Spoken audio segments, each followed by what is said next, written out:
Hi friends, welcome to Tollywood network. Recent Tollywood most trending updates ఈ వీడియోలో తెలుసుకుందాం. First update, Harihara Veeramallu movie నుంచి ఫస్ట్ సింగిల్ ను రిలీజ్ చేశారు. చాలా కాలంగా ఎలాంటి అప్డేట్ లేక పాస్టింగ్ లో ఉన్న పవన్ కళ్యాణ్ ఫ్యాన్స్ కు హరిహర వీరమల్లు మూవీ టీం మంచి ట్రీట్ ఇచ్చింది. జానపద లిరిక్స్ తో రాసిన ఈ సాంగ్ కు కీరవాణి గారు మ్యూజిక్ అందించారు. అండ్ అజ్ఞాతవాసి వంటి లాంగ్ గ్యాప్ తర్వాత పవన్ కళ్యాణ్ గారు ఈ సాంగ్ పాడారు. అండ్ ఈ సాంగ్ తెలుగుతో పాటు మిగతా 4 లాంగ్వేజెస్ లో కూడా పవన్ కళ్యాణ్ గారు వాయిస్ తోనే వినిపిస్తుంది. కానీ మిగతా లాంగ్వేజెస్ లో పవన్ కళ్యాణ్ గారు పాడలేదు. ఏఐ టెక్నాలజీతో మిగతా లాంగ్వేజెస్ లో కూడా పవన్ కళ్యాణ్ గారు వాయిస్ ని జనరేట్ చేశారు. అండ్ యూట్యూబ్ లో ఈ సాంగ్ మిలియన్స్ ఆఫ్ వ్యూస్ తో మంచి రెస్పాండ్ అందుకుంటుంది. ఇక నెక్స్ట్ అప్డేట్ వచ్చేసి SSMB 29 లో ప్రియాంక చోప్రా హీరోయిన్ గా నటిస్తున్నారనే వార్త రీసెంట్ గా తెగ ట్రెండ్ అవుతోంది. ఇక ఇటీవల ప్రియాంక చోప్రా హైదరాబాద్ ఎయిర్పోర్ట్ లో కనిపించడంతో SSMB 29 కోసమే హైదరాబాద్ వచ్చిందని, రాజమౌళి గారు లుక్ టెస్ట్ కోసమే ప్రియాంక చోప్రాను పిలుచుంటారని అందరూ అనుకుంటున్నారు. కానీ మూవీ టీం నుంచి మాత్రం ఎలాంటి అఫీషియల్ అనౌన్స్మెంట్ రాలేదు. మరి త్వరలో ఈ విషయంపై రాజమౌళి గారు ఏమైనా క్లారిటీ ఇస్తారేమో చూడాలి. ఇక next update, Pushpa 2 reloaded version థియేటర్లోకి వచ్చేసింది. ఇప్పటికే పుష్ప 2 బాహుబలి 2 ను బ్రేక్ చేసి 1800 కోట్లకు పైగా గ్రాస్ రాబట్టింది.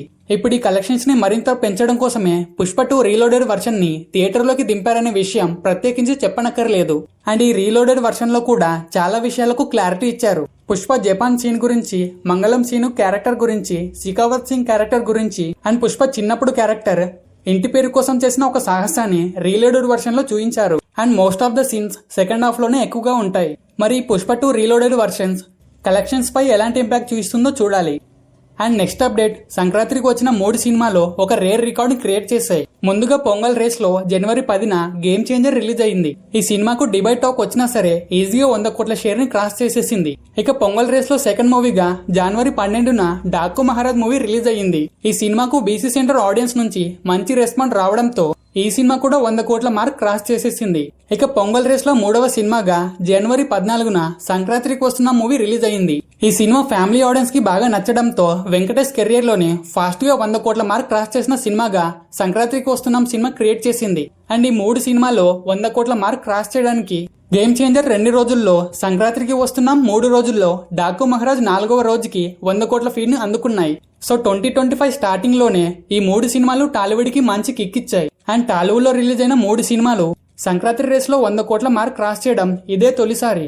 సో 2025 లో ఈ సక్సెస్ ని మిగతా సినిమాలు కూడా సాధించాలని కోరుకుందాం. అండ్ ఫ్రెండ్స్, 2025 లో ఏ మూవీ రిలీజ్ కోసం ఈగర్ గా వెయిట్ చేస్తున్నారో కామెంట్ లో చెప్పండి. అండ్ వీడియో నచ్చితే ప్లీజ్ డెఫినెట్ గా లైక్ చేసి ఛానల్ ని సబ్స్క్రైబ్ చేసి కుదిరితే షేర్ చేయండి. And finally thanks for watching.